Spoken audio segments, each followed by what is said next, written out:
It's Joe, your faithful host and co-founder of Command Control Power, the longest-running Apple consulting podcast. In case you missed our birthday, we just celebrated our 10th anniversary this summer. That's a long time, especially in tech. That was before Marco, John, and Casey accidentally started a tech podcast. That was before Steve Jobs passed away and left Apple totally rudderless and foundering, never to release another successful product. Back then, we were talking about the brand new Mac Pro.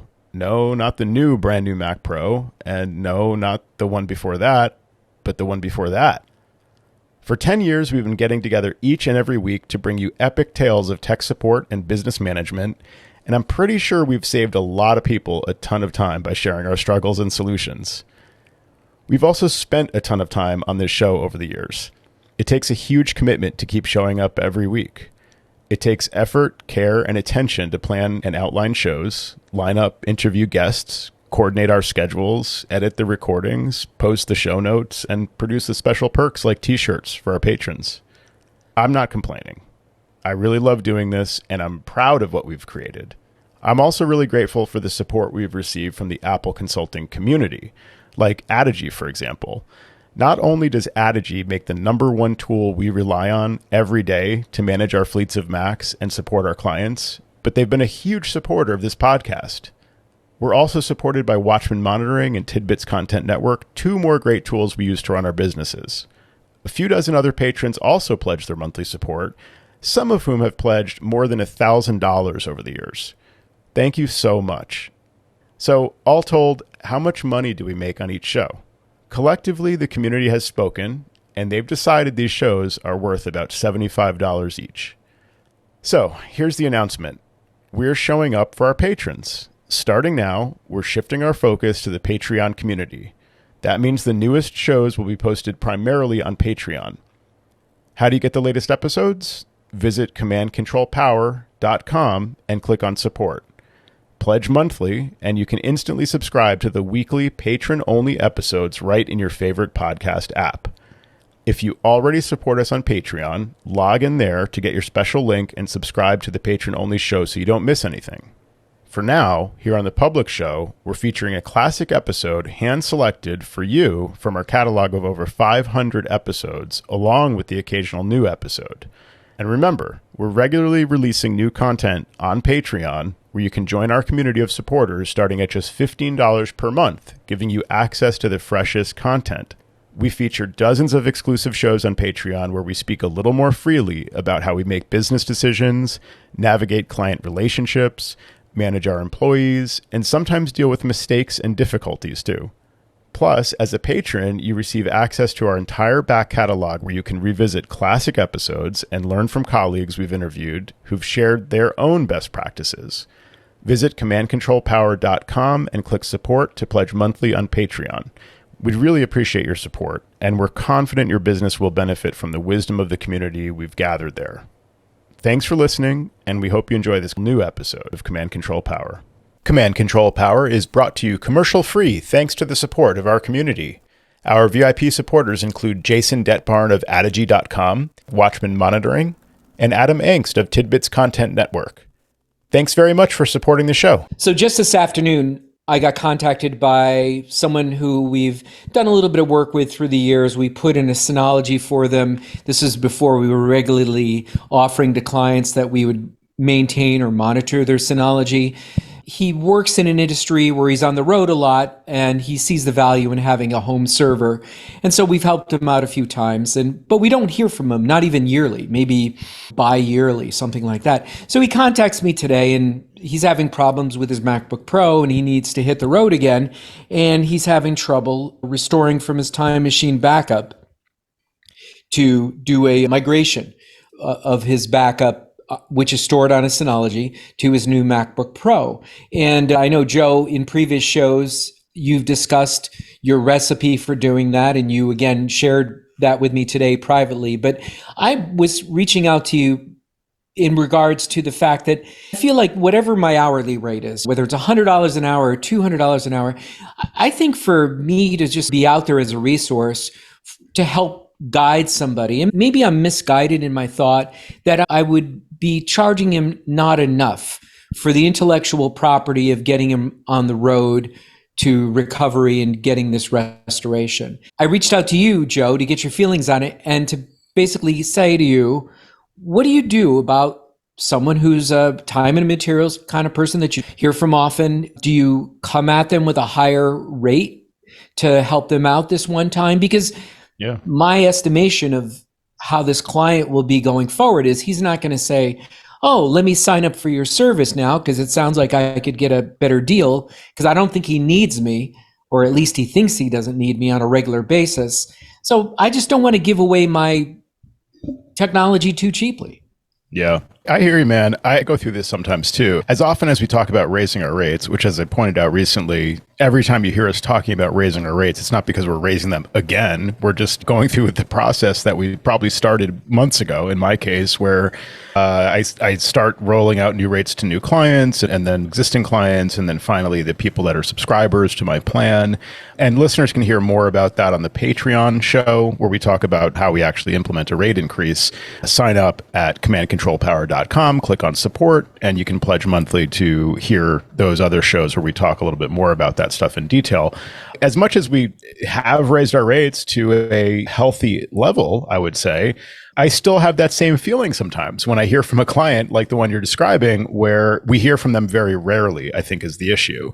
Even someone who stays in touch and reaches out to us on a more regular basis. Hey, I'm thinking about this new Mac, or hey, I want to have you come in and fix some little things that are bugging me, or hey, maybe you can help me upgrade the OS, or just keeping us in the loop. They don't necessarily need to be a planned subscriber for me to feel like we have a healthy ongoing engagement. And in this example you're giving, it's very rare that you hear from him. If you just put a Band-Aid on this for him and you just do what he's asking, which is help him restore from backup, it's going to be like you get in, you get out, and you don't hear from him again for a while. So there just isn't a lot of upside to engaging with a client like that when it's so few and far between. And there's a higher cost on your side to keeping track of what his situation is and what you need to address and what you're walking into. So yeah, I think that's a very fair consideration. Your recipe, Joe, involves using Adigy to get a remote connection with them so you can be more hands-on as you do this remote session with them with the migration. So there's a cost to having that MDM on your back, and he's reaping the benefits of it, and he gets away cheap. There's no ongoing relationship, and you're just charging him a flat hour rate. So there should be some sort of a surcharge involved here, I think. Yeah. I want to understand. I want to understand this a little bit for a moment, though. So you're basically saying, and I'm not judging, I'm just trying to understand, but you're basically saying that if he's not an ongoing client, but he needs something that you're basically sharing your knowledge, just not clicking on a few buttons, but it's something that a skilled technician can do. You're thinking there should be a kind of a surcharge or an add-on to that fee for that transfer of knowledge, so to speak. Is that also taking into consideration, like maybe he might glean this knowledge and then do it on his own in the future? That's fine. That's totally fine. He reached out to me because he was having a problem, because he couldn't successfully mount his time machine volume from his Synology backup. And that it's a little tricky, as Joe's often has said, to do this successfully. We're going to get our best results by using Joe's recipe, but I don't know, Sam, I just feel like I don't want to be pimped out at my regular hourly rate for somebody who just reaches out to me occasionally. All right. So I'm going to take the client side for a second. So you have a posted hourly rate. That's the rate. No, okay, I don't. So, okay, fine. You don't post it, but you have an hourly rate that you, in theory, charge the break fix client. This is our standard hourly rate. And if you're on a plan, you get a discount.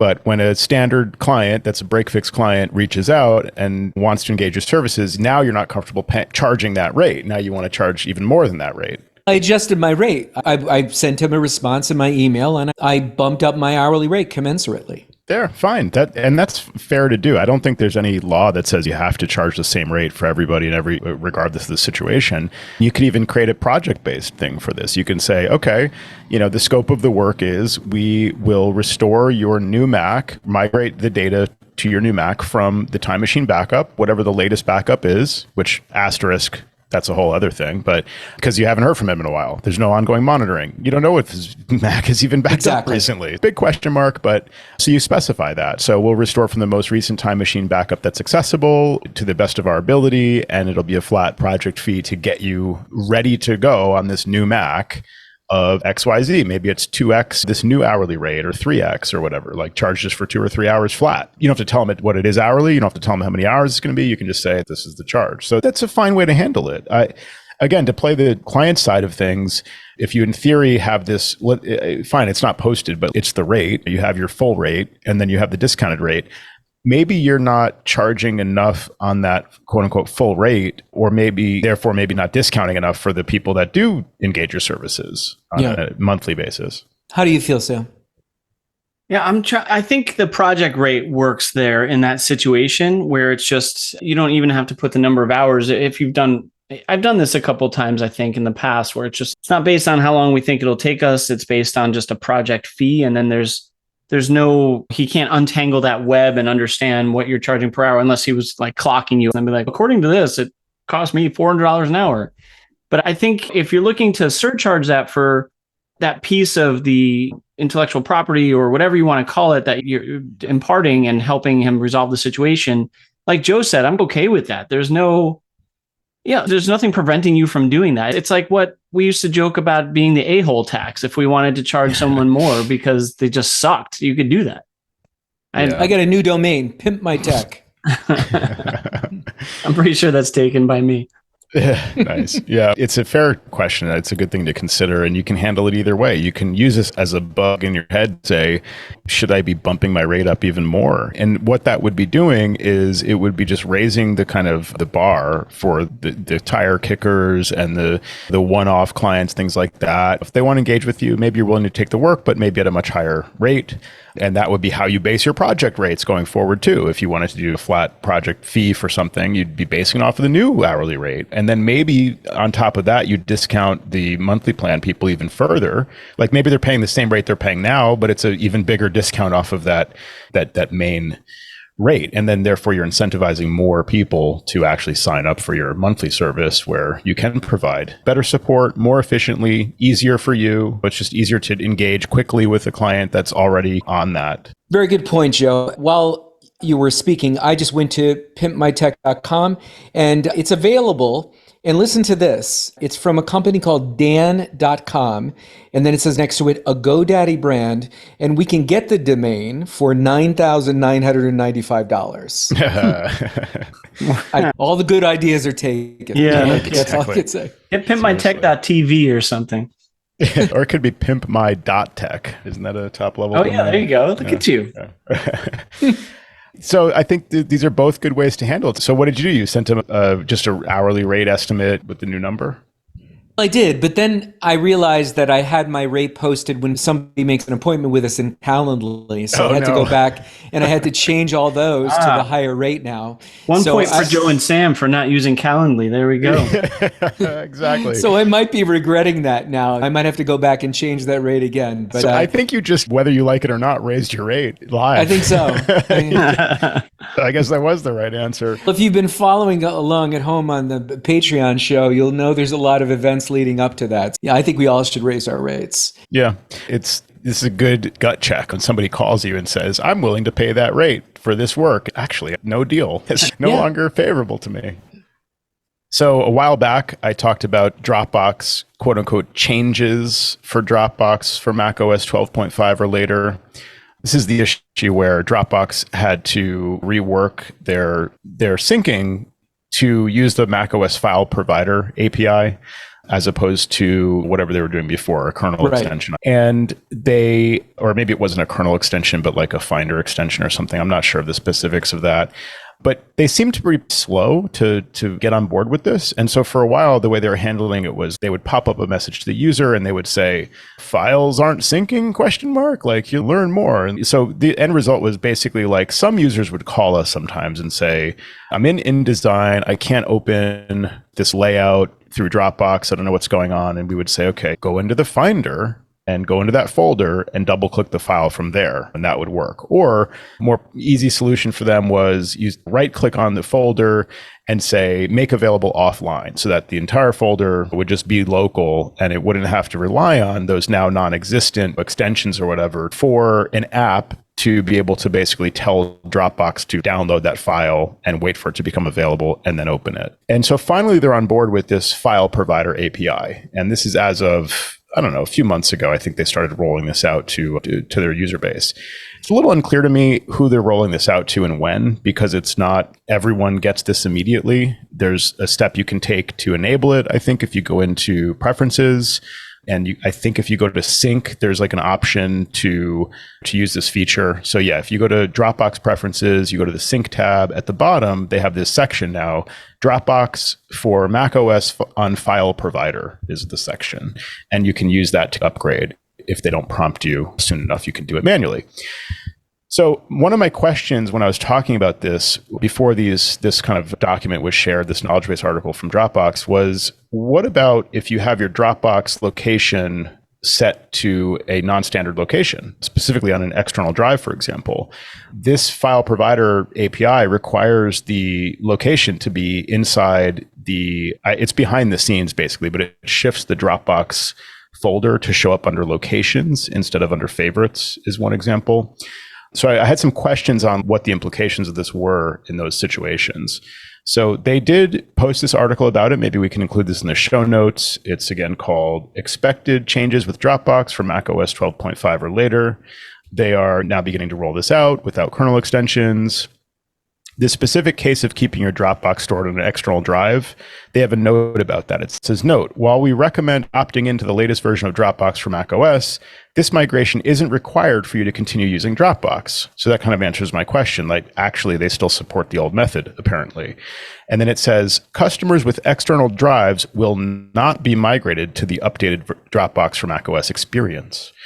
So this was a relief because we do have some clients where they store the Dropbox on an external drive. The two examples I have are larger Dropboxes for companies where we want them to have an offline copy or like a local copy that's not reliant on the internet or a Dropbox, just in case some rogue actor goes in and deletes stuff, or in case there's a systemic failure of the internet and they can't get their data. So they have a local copy, which can't fit on any current Mac. In these cases, they need external storage. And I was thinking, what are they going to do? And Dropbox did think of that, thankfully. And so they're not going to automatically migrate people to that. And apparently you can continue to keep using the old method of syncing. So that was a relief. Something about packages came up. Packages now behave like regular files instead of directories. So that's an interesting change with this as well. It says new macOS packages can only be accessed on devices running Dropbox for macOS 12.5 and later. So that's something to be aware of as well. Some types of files are not supported on Dropbox for macOS. Apple no longer allows Photos library to be synced over cloud storage services. Anybody doing that was probably in for a world of hurt. So I don't think that was ever recommended, but just FYI on that one. Also, Apple no longer allows Final Cut Pro projects to be synced over cloud storage services. So that's definitely something to keep in mind. Here's a couple of other things just in case. Files or folders may not sync if their name contains the byte order mark. So Jerry, be careful with that. Okay. The byte order mark. I don't even know what that is. BOM, whatever. Files or folders may not sync if their name begins with a space followed by a single digit. Okay, good to know. Yeah. There's actually one in here that also talks that says AirDrop won't work if Dropbox backup is enabled. What? Yeah. Okay. That was at the bottom of my list. That's a very good one to know because people do sometimes say AirDrop's not working. Of course, I never recommend that Dropbox backup feature because I just find it this like annoying extra kind of like incentive to try to fill your Dropbox and pay them more money. And I don't really trust it necessarily. Yeah. And let me just interject. And you guys will remember this. A few episodes ago, I was going round and round with a client where the Microsoft Authenticator for installing Office 365 wouldn't authenticate for whatever reason, wouldn't reach out. And it's because the client had ticked off all the boxes for Dropbox to back up the downloads folder. Right. And just because Dropbox was linked to the downloads folder, it was preventing the app or the installer app from working properly. What the heck is that? Yeah, exactly. Yeah, you'd think that would be something they would certainly test for. And yeah, I'm hesitant to use these weird kinds of features where it's now Dropbox is backup. It's stay in your lane. Okay, we have Backblaze. That's backup. Here's our show title. Thank you, Joe. Yeah.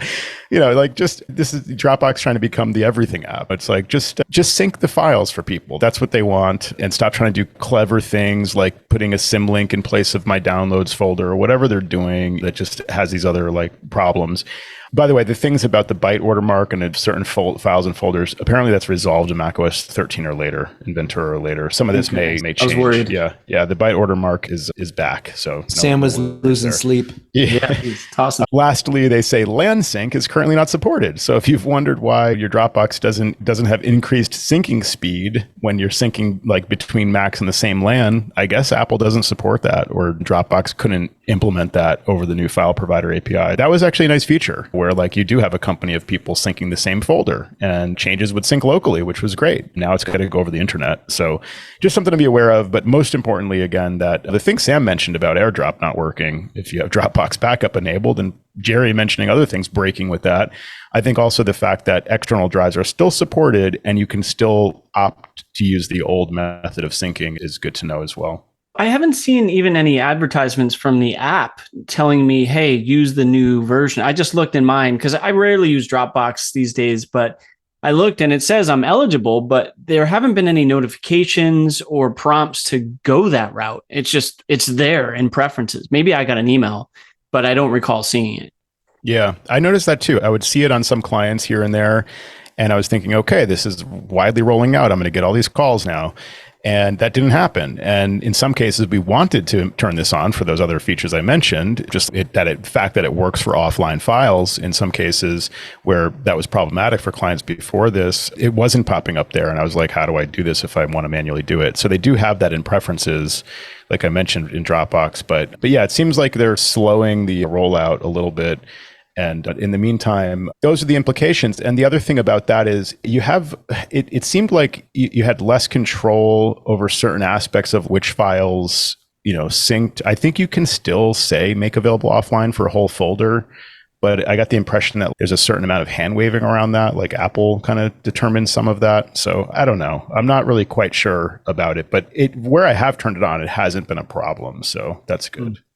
But yeah, I'm also thinking of just one other thing, because like I said, I had not changed it to the new API, but like sometimes when I do a class or something, I set up my Mac Mini with Dropbox, and it also uses the legacy version, we'll call it, even on a fresh install, because I wipe that computer every time.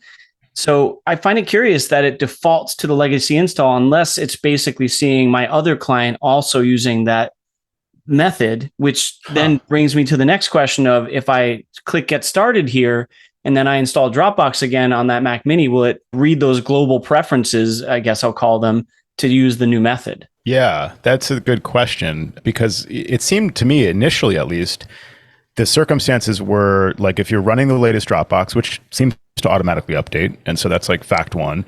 And then the second thing was if you updated to Mac OS, I think it was 12.5 or newer, then it seemed like after that update, it would prompt you like Dropbox. There were at least a few cases that I saw myself on client machines where it was like ready, whatever they say, it's like ready to update or something. And it takes them through this process to basically say, yes, I'm ready to like click a button. And then Dropbox will say, we're moving your files. And then in the cases I dealt with, it was pretty straightforward, pretty fast. But then I was wondering why, other cases it doesn't do it. Like, why wouldn't it suggest that actively if that's like the right way to do it? But I don't know. Yeah, I think I'm going to try and, just for the heck of it, because it doesn't bother me that much because I'm not using it in a non-standard way and I don't have a lot of stuff in there.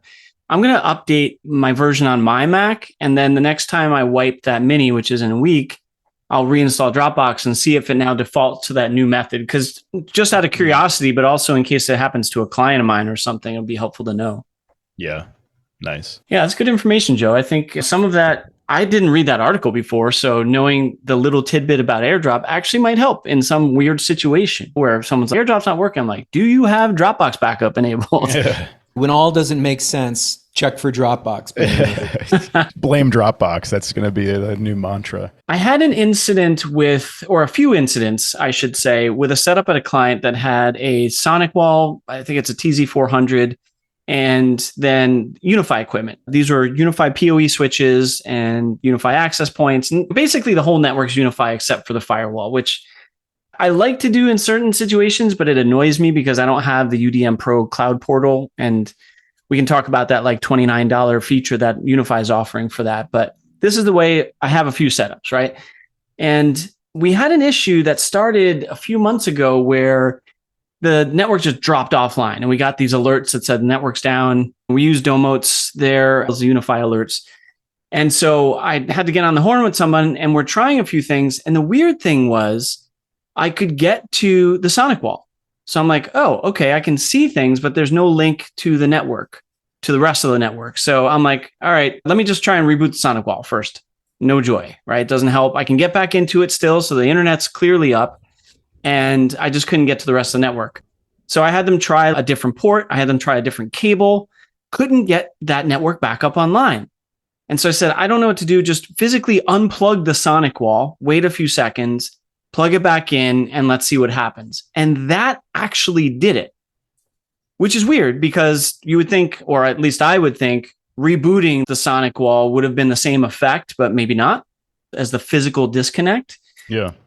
So anyway, that resolved it. We were all happy. We hung up the phone. We were good. And then a few weeks later, it happened again. Rebooting didn't work. So I just said quickly, look, I know what fixes this. Let's just unplug and reconnect the SonicWall. And that was a much quicker support time because we saw it.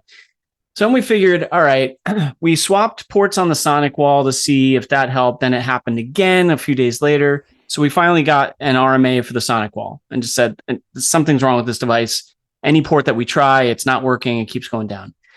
We got a new one and it worked for a few weeks. And of course, you know what's coming next. It went down again.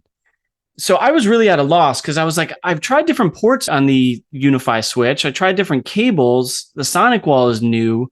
And I could not for the life of me figure out what was there. I don't know where you guys would have gone with this, but I was lost.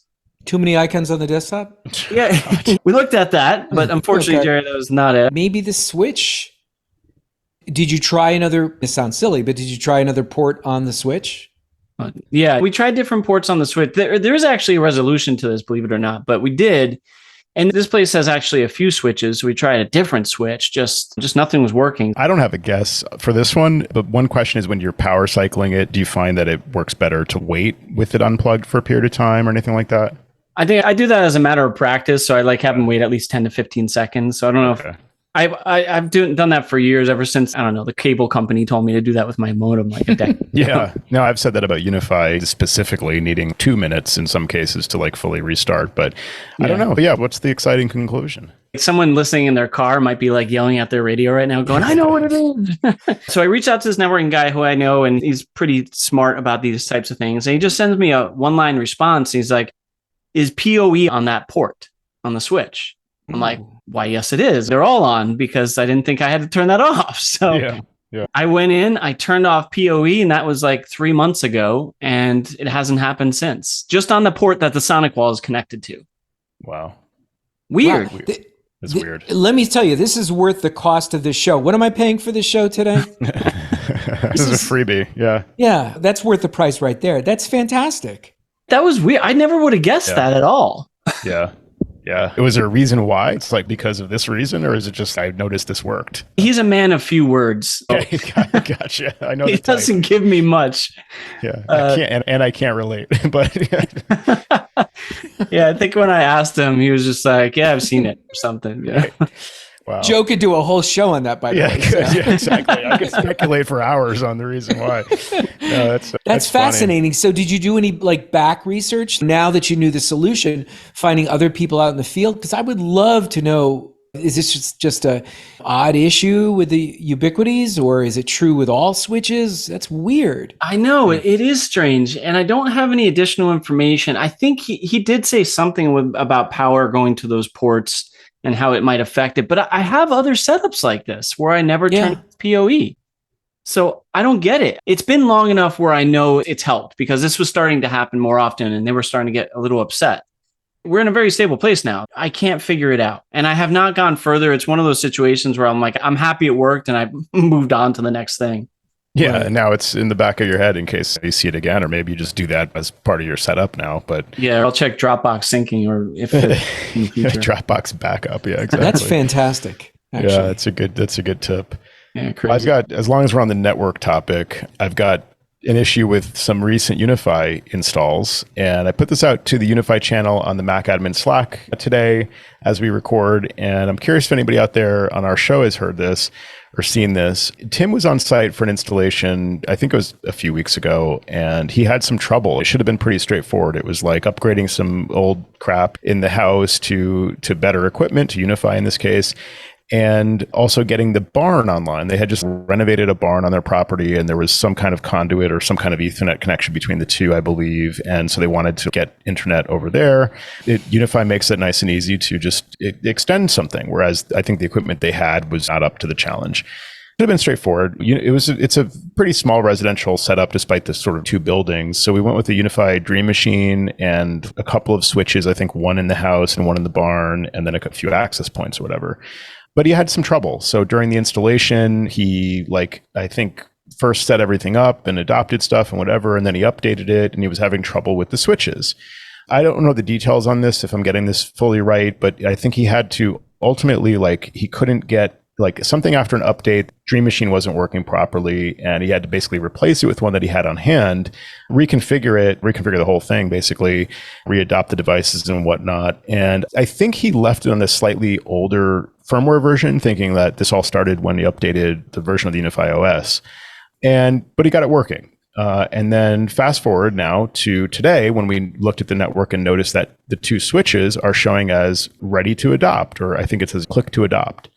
So we didn't do that because I'm not really sure if that's going to work or if this is a bug or what's going on here. And it seems to be functioning. So the switches are still apparently using their previous configuration, but they're showing up as if they're not adopted. So it's just a little weird, and we don't want to kick the hornet's nest on that yet until we get more information.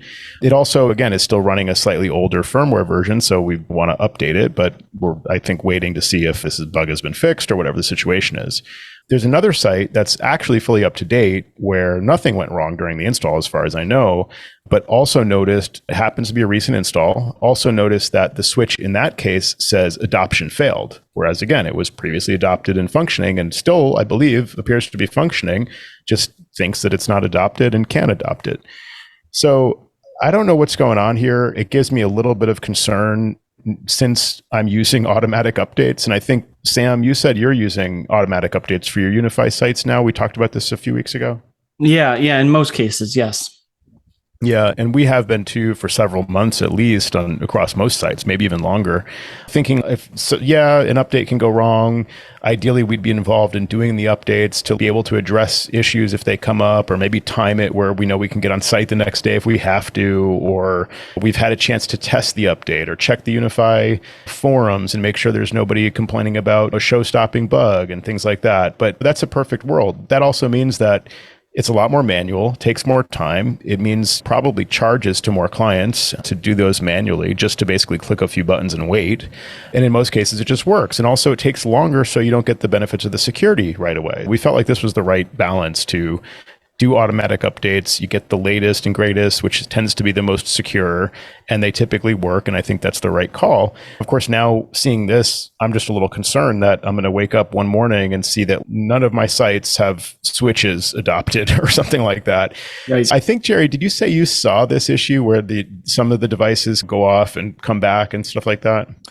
I did, and this is on a system where we're just running a cloud key, and we're doing the official release channel for it, but I manually update it, but we're on the current official release. And I'm actually looking at this right now as we're speaking, because I noticed this the last several weeks, and I actually went on site to look at some of these access points and these switches.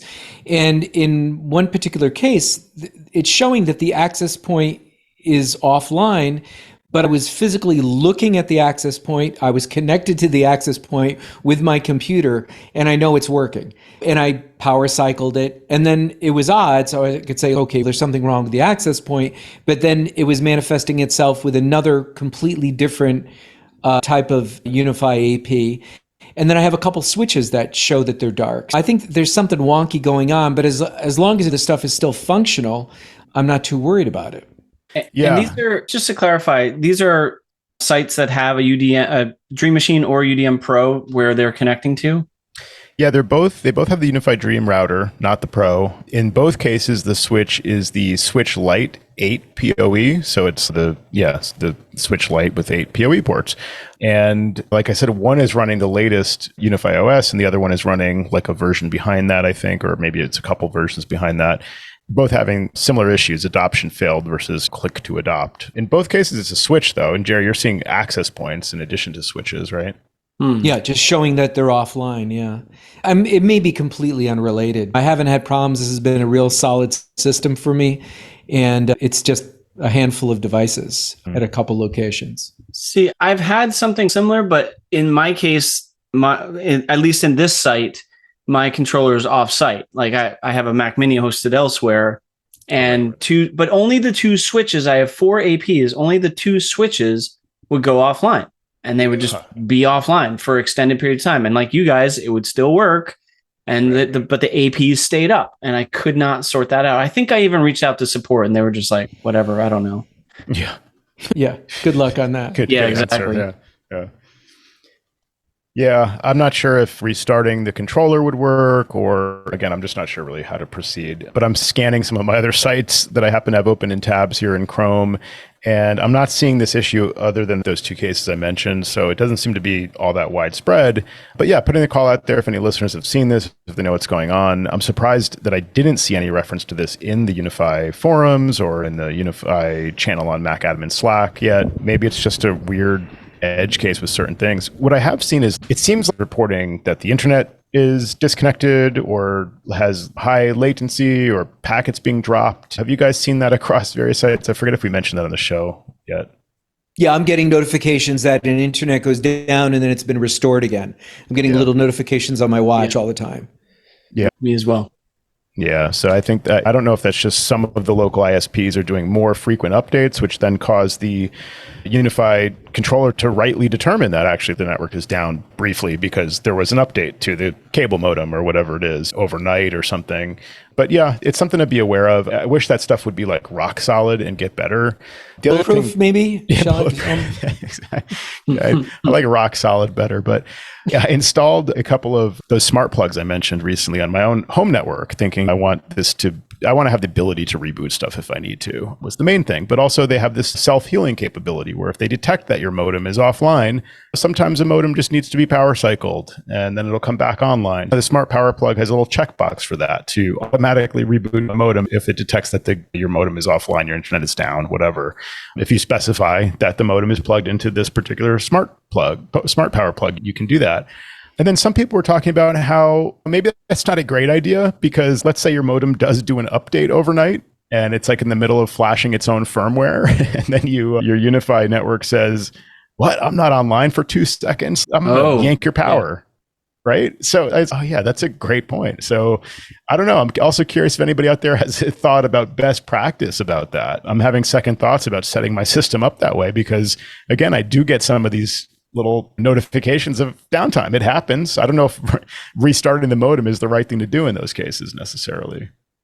Yeah, that could set yourself up for a little bit. And since you're remote and stuff, I know you have Tim, but that could be dangerous for your customers. I guess I didn't think about that though. Yeah, I don't know. Have you put anything like that into place as a test or no? So my experience with that kind of thing is through the WattBox in the past, and I've had some issues with WattBox hardware. So that's a whole other layer to this, where when your failsafe fails and causes the issue that it's supposed to prevent, that's always a little frustrating and also ironic in a weird way. But in this case, no, I haven't had this experience with UniFi before. And of course, like a lot of things, UniFi, there's less configurability. And of course, people complain about that. The fact that it's really just a checkbox to turn that feature on. If I had more control, I think what I would do is I would say, if the connection is down for, 20 minutes, like what would be a reasonable amount of time? If the UniFi network is on, everything's receiving power, it detects that the modem is offline for a good long while, because presumably a firmware update wouldn't take more than, say, 5 minutes or something. I might set it to 10 or 15 or 20 just to be safe, but you don't have that control. So I'm not sure what the right best practice is. Maybe just turn off the feature and then manually power cycle it, because I've also installed, as I think I mentioned recently, the UniFi LTE Pro, so that I now have backup internet. So in theory, like if the modem is down, but everything else is up, I could remote in and manually just power cycle the modem, like when I choose to. So maybe that's just the better way to do this. Yeah, I'm also maybe separately curious about your experience with the UniFi LTE Pro. I haven't implemented it yet, but I know it's a pretty cool option. In your case, it's the backup, right? So you really haven't had to deal with it much, I assume. Yeah, I tested it by unplugging power from my modem manually, and it was pretty impressive, actually. It rolled over to the LTE connection within, I think it was like less than a minute. I kind of want to do another test. Maybe I'll do it right now. Just joking. Joe, you have a client that's running one of those for over a year now, almost 2 years. Has that been pretty successful for them?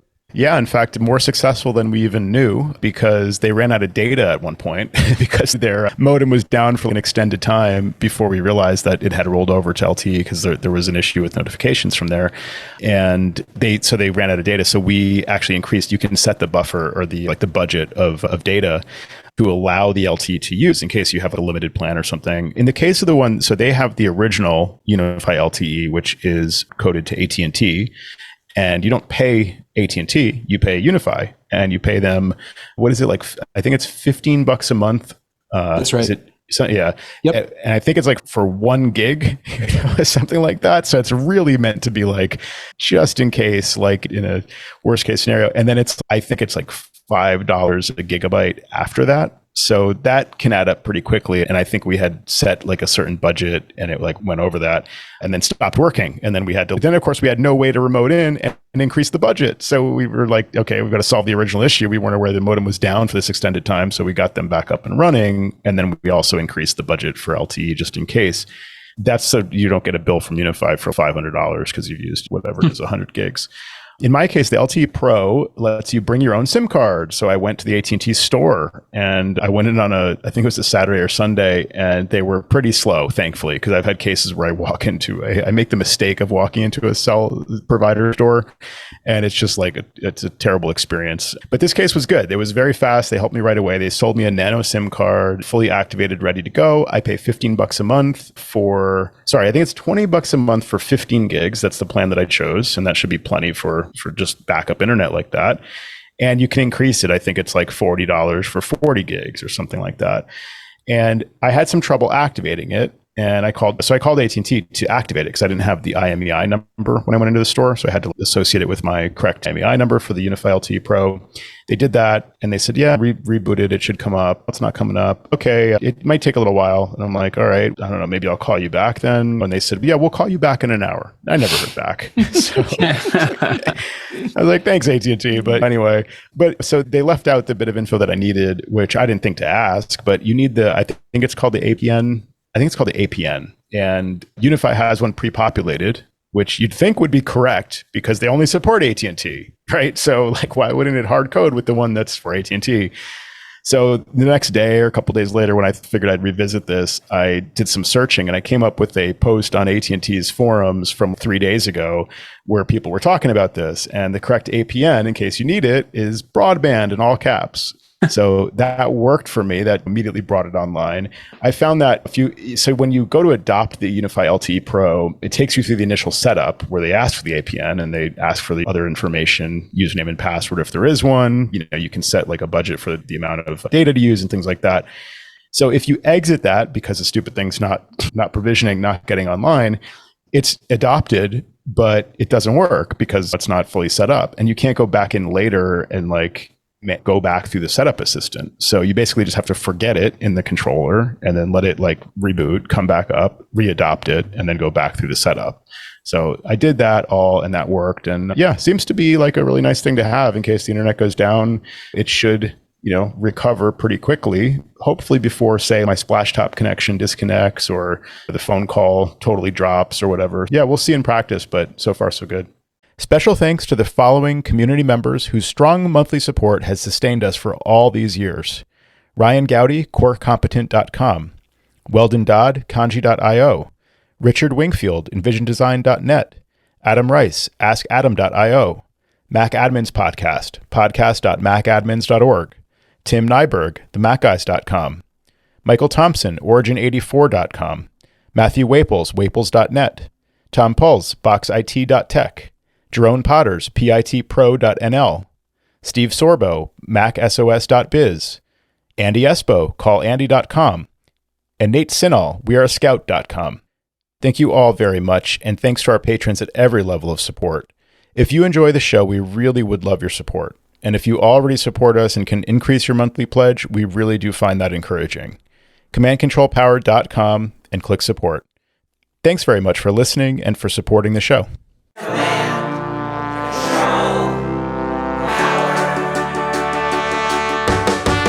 Jerry does his voices of customers of all kinds. Am I on the cloud?